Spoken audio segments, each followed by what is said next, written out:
Good evening to all and welcome to the session, the Hindu Editorial Analysis for Proficiency in English.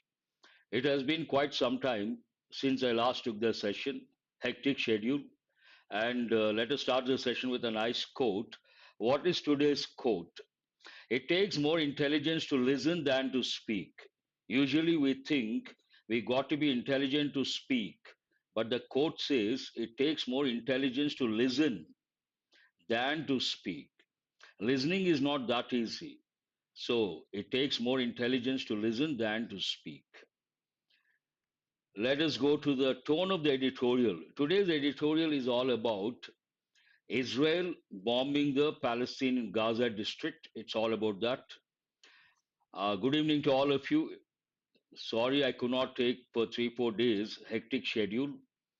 The tone of the passage or editorial is critical and accusatory towards Israel. As I said, this is all about the Israeli attacks. And obviously, editorial does not approve. It takes a negative stand and it is critical, criticizing, and also accusatory. We get this word from accuse is a verb form, accusation is a noun form, and accusatory also adjective form. No, not that one. This is about Israel and Palestinians. And you should also recollect the word allegation, related word. What are the words you can learn from today's editorial? Cease fire. This is a compound noun. What is a compound noun? Usually a noun has only one word. But sometimes what happens, a noun may have two or three words. Then we call those nouns compound nouns. A typical example, mother-in-law. Here we have three words. This is a compound noun. Compound nouns are important from the exam point of view. People make a mistake. What is a common error? Usually we change a singular noun to a plural noun by adding s or es at the end of the word. For example, we say student. What is a plural? Students. We are used to this. But when it comes to based on that, a lot of people, plural of mother-in-law, they think it is mother-in-laws. Wrong. The compound noun, when you take, the key word takes s or es. So what is the plural of a mother-in-law? Mothers-in-law, not mother-in-laws. This is important from the exam point of view. And ceasefire, compound noun, a temporary suspension of fighting, but you got to remember the word truce. Usually this goes with effective English. Obviously, it has been used in the editorial. It also goes with everyday English or conversational English. When you fight with your brother or sister or your friend, somewhere you realize you need to stop, you need a break, and you say truce means you want to stop temporarily. Truce. Then we should not fight. Ruthless, an important word. First one is ceasefire, noun. A ruthless, adjective. Having or showing no pity or compassion for others. A ruthless behavior, a ruthless act, ruthless attack. Here you have to no pity or compassion. Compassion means what? Kindness. When others are suffering, you respond, you react. But sometimes what happens, we come across people who are not, they don't respond when someone is suffering. For those people, we have two words. One goes with effective English, callous. The other one goes with everyday English, stony. Callous, stony. Callous is an important word you have to remember. And some people, when they get some positive information, they remain cool. Negative information, remain cool. Callous is a negative word, so is stony. But you have to remember, recollect stoic and stoicism philosophy practiced in Japan. Stoic is a positive word, callous is a negative word. Stoicism, balanced, composed, and positive or negative, they don't respond as such. Apathy also, you can say that is a negative word. And aggressor, we all know the word aggressive. Aggressive means ready to attack. Usually it goes with animals, aggressive dog, but it also goes with the business context. You have to know this combination as well. Aggressive marketing means what? Marketing openly, intentionally, deliberately. Then we say aggressive marketing, aggressive noun form, aggressive adjective form. Onslaught is an important word, part of speech noun. A fierce or destructive attack. Fierce, severe, or destructive attack. Usually, onslaught means continuous attack. You have to remember the word continuous. You attack someone or something continuously. You bombard a place with bombs continuously. Then we use the word onslaught. In this context, onslaught by Israel. Rubble goes with everyday English as well as effective English, part of speech noun. The piles of broken stone and bricks. Imagine a building has been pulled down or destroyed. Then, whatever you see, piles of stones and bricks. For those piles of broken stone and bricks, we use the word rubble. Many people or many children got caught under the rubble. It happens usually whenever there is a natural disaster. Frantic, part of speech adjective, usually takes the word call. I made a frantic call. Extremely upset, especially because of anxiety or fear. Usually it goes with the fear factor. When someone is very scared, frightened, intimidated. Now, what is happening? Gaza district, there's an onslaught by Israel. They're being bombarded every day, day in and day out. And obviously, there's no way to escape. Then they try to make a frantic call. Stronghold in this context goes with the whatever is going on right now between Israel and Palestine, but stronghold also goes with politics. A place that has been fortified very strong so as to protect it against attack. In this context, this is a meaning. But what does it mean when it comes to politics? Imagine there's a constituency, a particular constituency, and from that constituency, Congress or BJP always wins. Then we say that constituency is a stronghold of BJP or is a stronghold of Congress. Means others cannot win. Only the members of that particular party can win. That combination you have to remember. Hostage, I'm sure you all know, whenever there is a hijack, terrorist act, a person seized or held, more than seized, better word, held as security for the fulfillment of a condition. A terrorist group hijacks a plane, they have all the passengers as hostages. Then we say there's one expression, hostage crisis, and they want a particular condition to be fulfilled, then they release the hostages. Here you have to recollect kidnap. Kidnap is different, and this goes with a different context altogether. But kidnap, when a kidnapper kidnaps a particular person, the kidnapper demands money. What is the word for what is the word for the money demanded by kidnappers? A ransom. What is a ransom? How much is a ransom? We say. And you should also recollect something very important, an idiom. I don't know how many of you remember this. Stockholm syndrome. Have you heard of this? Stockholm. Very good. Who is that? Tripura Sundari. Wonderful. I appreciate. Abduct also you can say Pandu. That's good. Stockholm syndrome means what? Someone is kidnapped and that person falls in love with the kidnapper. The one who gets kidnapped falls in love with the kidnapper. That is known as Stockholm syndrome. Why? We don't know. That's a $1 million question. Seize means what? Take hold of suddenly and forcibly. Seize, capture something, usually, part of speech verb. And conventional and important word, this goes with energy or energy sources. When we talk about energy sources, when we talk about climate change, greenhouse effect, greenhouse gases, we talk in terms of conventional sources of energy. What comes under conventional sources of energy? Fossil fuels and non-conventional sources of energy. Conventional sources are non-renewable. Non-conventional sources are renewable. What comes under non-conventional or renewable sources of energy? Solar energy, hydro, all these wind energy, they come under non-conventional, at the same time a renewable, based on or in accordance with what is generally done or believed. But here conventional, I usually give the word traditional. Conventional means what? Traditional. Ah, that's right.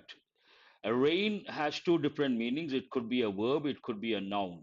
As a verb, any means of curbing, more than curbing, controlling, or directing. As a noun, we use it in the plural form. What does it mean? Rains. Leather straps. Leather straps used to control a horse. Usually, we use leather straps to control a horse. For those leather straps, we use the word reins. Rhetoric, an important word. Anusha Chowdhury, after a long time, I suppose, usually a regular student. And you can say bridle, wonderful, bridle. That is also an important word. I appreciate that. Rhetoric, part of speech noun. It goes with politics. Speech or writing intended to be effective and influence people. But a simple word, and usually it goes with speech, not with writing, usually, mind you. A speech, public speaking, and politicians, leaders, they give speeches. When they give the speeches, they try to use rhetoric. They say usually, I will dedicate my life to you people till the last breath. So that is nothing but a rhetoric. Persuade. Preach, part of speech verb. And what is a noun form? Preacher. To try to persuade other people to believe in a particular belief. Not exactly. Preach, usually, I teach English. Imagine I teach a particular subject. I'm known as a teacher. But someone teaches something related to religion, then we use the word preacher. And usually now, if you watch some channels, some people come and they talk about religion, and those talks are known as discourses, religious discourses. That word also you have to know. Oh, busy with RRB PO. How was it, Anusha? Glad to know that.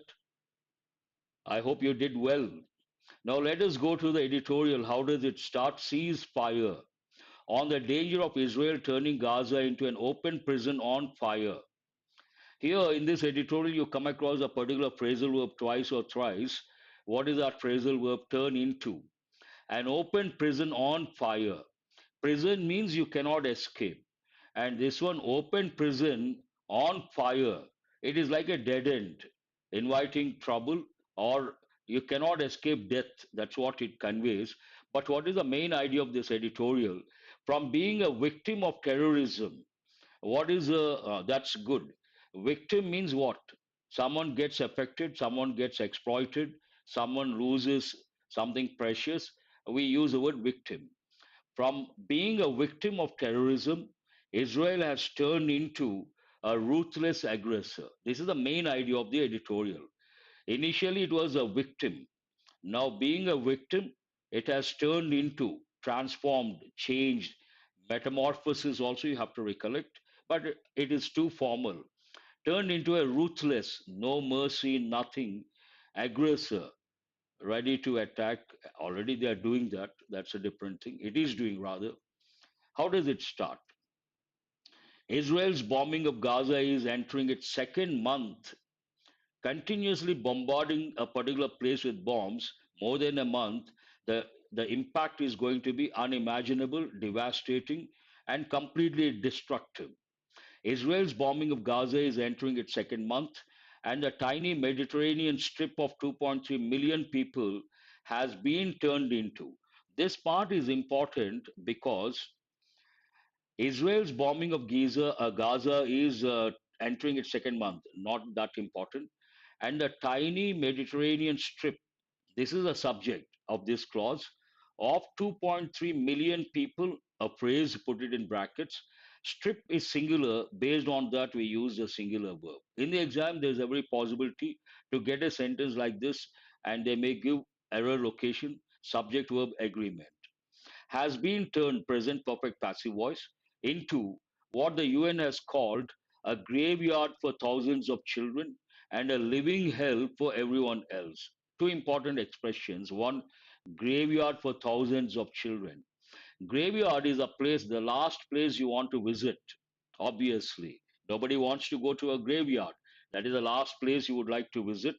And graveyard for thousands of children. Unfortunately, today, children, they are facing the brunt of it.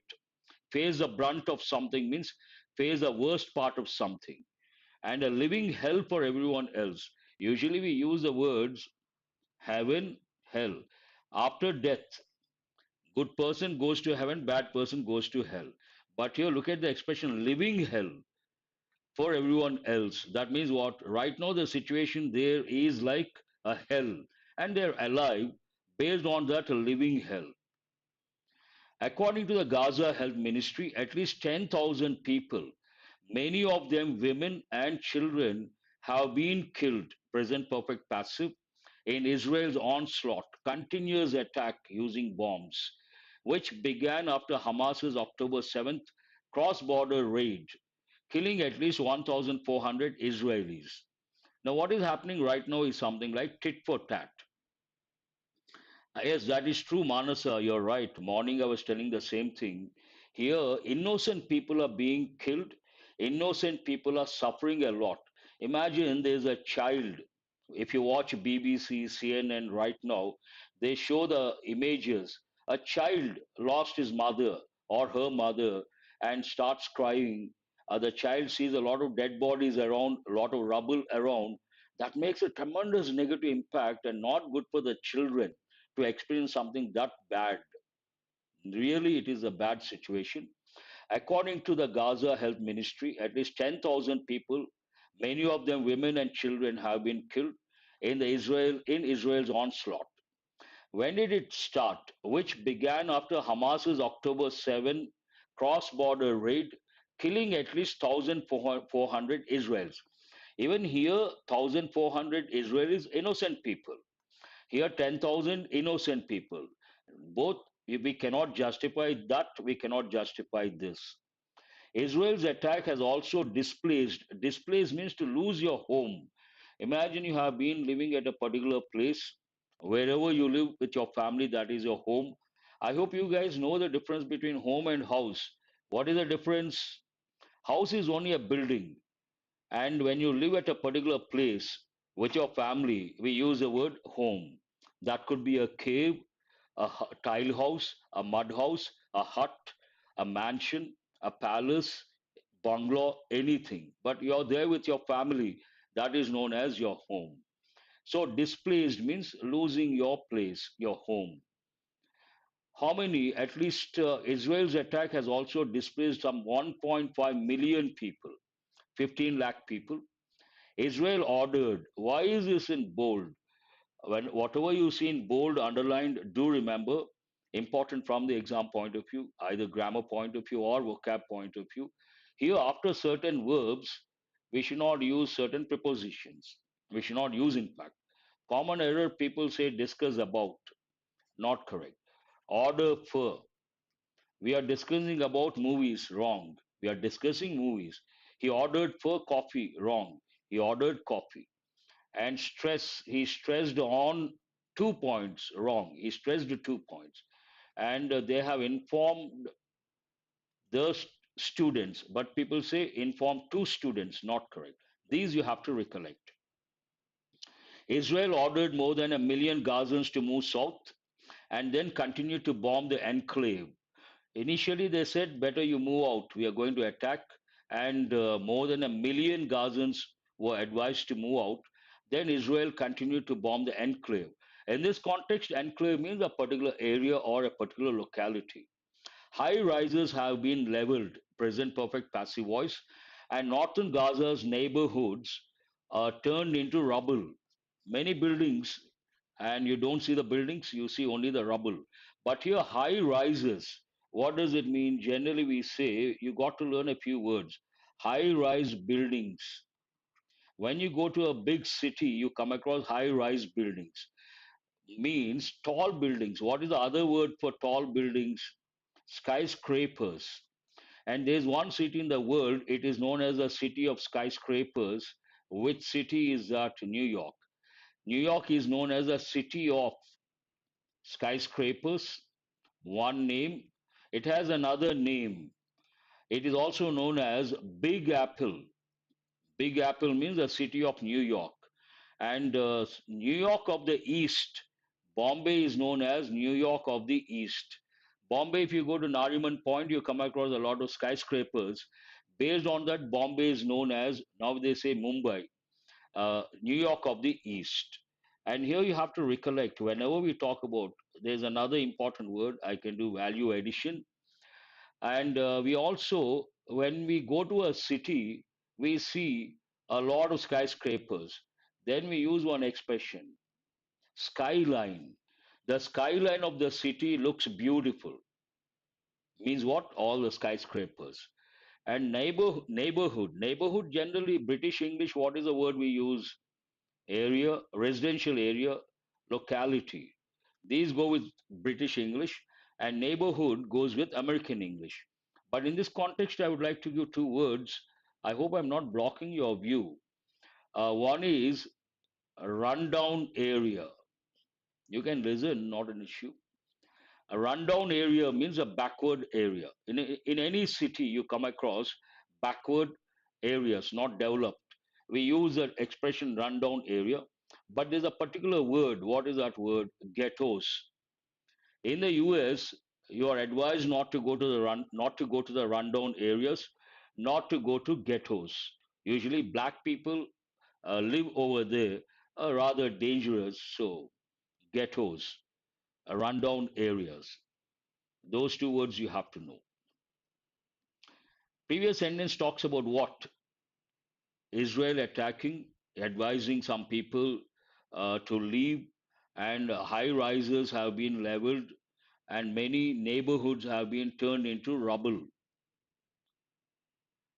Refugee camps, to justify that statement, to substantiate that statement, many here, previous statement talks about, sentence talks about neighborhoods turned into rubble. To justify, to substantiate, refugee camps, schools, hospitals, and ambulances are not being spared. They are not sparing, that is active voice. They are not sparing schools, active voice. Schools are not being spared, present continuous passive voice. That is very important. Passive voice, which led to frantic calls from the UN Secretary General. Because all these are not being spared, that has resulted in or led, what is the verb here? Lead, led. That which led to the frantic calls, full of anxiety, fear, from the UN Secretary General Antonio Guterres for a ceasefire and respect for international humanitarian laws. Generally, we use one term, humanitarian, uh, based on humanitarian outlook or based on humanitarian stand. You should not do certain things. So they have reminded that particular aspect. And we also use an expression, violation of human rights. That also an important expression you have to remember. According to the UN, 89 UN aid workers, helpers, were among those killed in Gaza in 4 weeks. Usually, aid workers or helpers do not get killed. But in this context, according to the UN, this is also important. Usually, we say according to the UN, according to the scientist, according to someone, and based on the same pattern, a lot of people say according to me. Is this right or wrong? Wrong. You should not say according to me. You have to say in my opinion. Never say according to me. Wrong. In my opinion. Violate, breach, transgress. Very good, Anusha. I appreciate that. In my opinion. Never say according to me. Here, according to the UN, 89 UN aid workers were among those killed in Gaza in 4 weeks, the highest in any comparable period in the history of our organization. Never happens. Highest, maybe usually a one or two, maybe five or six, but 89, huge. The war has also triggered massive protests, has also triggered present perfect, active voice, massive protests across the world, a standard phrase, across the country, across the world, across the state, especially in the Arab street. Here, street, don't take the literal one.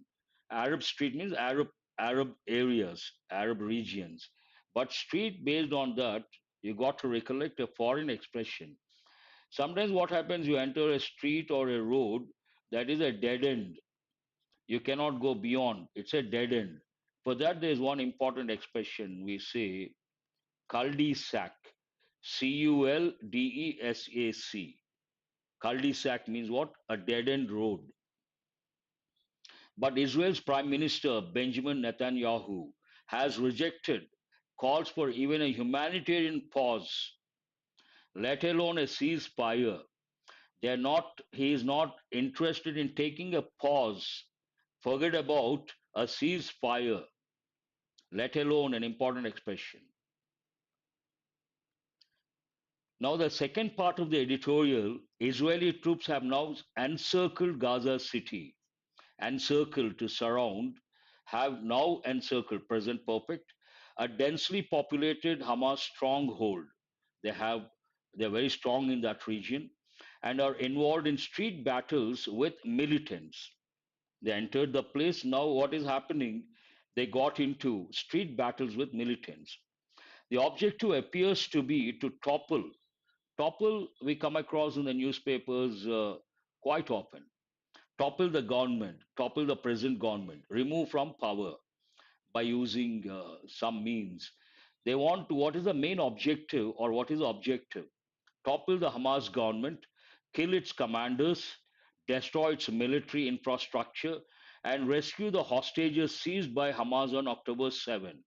How many Israelis were held captive or have been there as hostages? 1,400. That's a huge number. So the objective appears to be present tense. Three or four things: topple the Hamas government, one; kill its commanders, second; destroy its military infrastructure, third; and rescue the hostages seized by Hamas on October 7. Now he talks about what happened in the past, what is happening right now. In the past, Israel had taken, based on that first action, past perfect tense, quick victories against conventional armies, means traditional armies.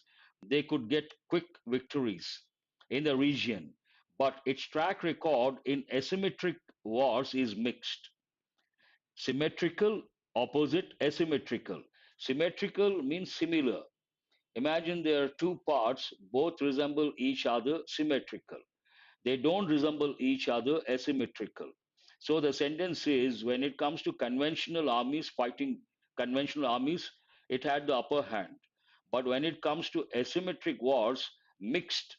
Generally, I tell students, I give an example. I have mixed feelings towards something. What does it mean, mixed feelings? Both positive and negative. Here, when it comes to asymmetric wars, is mixed, means sometimes they had a positive result, sometimes a negative result. It has lost at least 30 soldiers. It means Israel has lost, present perfect. And once the fighting enters Gaza city, it is expected, we expect present tense active voice, it is expected present tense passive voice to be bloodier, means more bloodshed, more people are likely to get killed. If Israel presses on, this is an important phrasal verb, press on. It takes press on something. Means what? Insist. Insist. What is the right word? Insist. If Israel presses on, insists on, turning the rest of Gaza into an open prison on fire, it can have disastrous consequences for West Asia. Imagine they continue, then the area becomes an open prison on fire. Then the impact, what are the consequences? What are the implications? It can have disastrous consequences for West Asian region. Yeah, based on that, Yemen's Houthis have already launched attacks against Israel, present perfect with the word already. The Israeli Lebanese border remains tense, with Hezbollah saying all options are open. They may start any time. How does the next sentence talks about the only country that can reign here means control. The only country that can control Israel is its patron. Patron generally does not go with this context. It goes with business context. And you have to know two word forms. One is patron, the other one is patronage. Means support. Imagine there's an orphanage, and any orphanage needs a lot of money to take care of the orphans.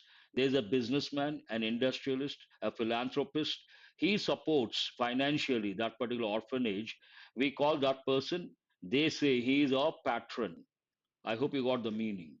In this context, they have used the word, the only country that can reign Israel is its patron, means supporter, the US. But contrasting information, but unfortunately, the Biden administration, despite all its rhetoric, public talk about rights, human rights, and a rules based order, is yet to act. US is known for some rhetoric. What is it? Human rights, rules based order. But in this context, it hasn't acted yet. There are two things you have to recollect. If someone asks, where is the bus, where is the train, where is the master? Let us take train. The train hasn't come yet. The word yet should be in this pattern, end of the sentence. But we can also say yet to come. Where is the master? Yet to come. Where is the train? Yet to come. Yet to act means they haven't acted yet. Master hasn't come yet. Both are correct. Absolutely no problem. This is an opportunity for the US to show the moral leadership because innocent people are getting killed. It has to show there's an opportunity to show the moral leadership, which it always preaches about. US also talks about human rights, freedom, and right, equal gender equality, and it also talks about preaches means talks about morals, values, ethics. It should tell Israel and use pressure if needed that it cannot continue to kill Palestinian civilians in the name of its right to defend itself. Now, what does Israel say? It is our right to defend ourselves, so we are doing this. But in the name of that, they should not kill innocent Palestinian civilians, and they should be told, or they should use force if required, pressure if required, and it has to be stopped. Israel must be made to cease fire immediately. Here, must be made. And this sentence is important from the exam point of view. Why is it important? Can you guess? Should is used to advise, suggest, and also possibility less chances. But here you have to recollect causative verbs. We have three or four, but two are very important. First, if you remember those, that's more than enough. One, make, the other one, help. What is the rule? Causative verbs do not take the preposition to in active voice. That you got to remember. Active voice. He made us to wait. Wrong. He made us wait.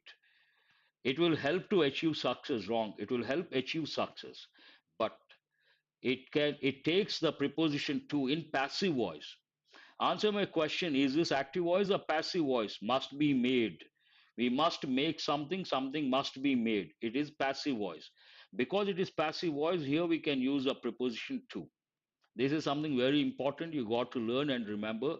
Israel must be made to cease fire immediately. Nothing wrong with the sentence. And there's a possibility to give a sentence like this in the exam. That's all about the editorial. And let us go to, do remember, now we have, no one talks about Russia and that particular war and Ukraine. Now people are talking about Israel, Palestinian, the crisis. But in the exam, you may get a passage related to war or some disturbance where innocent people are killed. So you have to acquire contextual awareness, vocabulary, and also related phrases. Then it will be easy for you to answer many questions. Let us go to questions based on the editorial to improve your comprehension skill. According to the passage, how has the UN described the situation in Gaza? Thriving is a positive word, flourishing, not correct. We need a negative word. Paradise, not at all relevant here. A graveyard for thousands of children. So, what is the answer here? A graveyard for thousands of children. How many people were killed in Israel's onslaught? According to the Gaza Health Ministry, how many people were killed? Past tense passive voice. What is the number? 1,400, 5,000, 10,000, 20,000. Excuse me. No one has responded. Question number two. Here, 1,400, no. 5,000, no. 20,000, no. What is the answer? 10,000. That is the exact figure mentioned in the passage. Explicit information. What was the trigger for Israel's attack on Gaza mentioned in the passage? A natural disaster, a border dispute, Hamas's cross border raid, a peace agreement. So, what is the answer here? Once a particular student responds, then I will tick the correct option. Again, not natural disaster, not border dispute, not peace agreement. Hamas's cross border raid, which happened on October 7th. What is the primary objective of the Israeli troops in Gaza as described in the passage? Primary objective: distributing humanitarian aid, protecting civilians, toppling the Hamas government, negotiating a ceasefire. This is also an easy one to answer. I would like to tell you guys, last week I was quite busy with an important project. I was working on an important project and had a very tight schedule, hectic schedule I could not take. From now on, the sessions are going to be regular. And I'm going to bring practice questions from tomorrow. Keeping bank exams and SSC in mind will be very useful. I would like to reiterate, sessions are going to be regular from now on. Answer is what? Toppling the Hamas government. Yes, who is that? Manasa, you're right. C is the answer. So far, all the answers C. What is the potential consequence if Israel continues to press on with its actions in Gaza according to the passage? What will happen if Israel continues the onslaught or bombarding the place with bombs day in and day out? My pleasure. Improved stability in West Asia, increased international support for Israel, attacks from other regional groups, peace negotiations with Hamas. This also, let us see how you're going to respond. Improved, if it continues, then it has to be something negative. Improved, not correct. Increased international support for Israel, no way. Peace negotiations with Hamas, no. What is the answer? Other regions, already Yemen has started, some other country waiting for the right time, attacks from other regional groups. But just on the lighter side, because you got three questions, all the three C, don't assume 4 and 5 also going to be C. That is not acceptable logic, but this is on the lighter side. That's all for today. Hope you guys have got enriched. I will see you guys tomorrow. Do remember to subscribe and share. And again, I would like to say or tell, from tomorrow, I'll bring the practice questions. I'll try to get difficult questions, not easy ones. We have SBIPO mains and we have other exams also. Keeping those exams in mind, I will try to raise the standards. Who is this sister, if you don't mind? Okay. I know that, Manasa. Very good.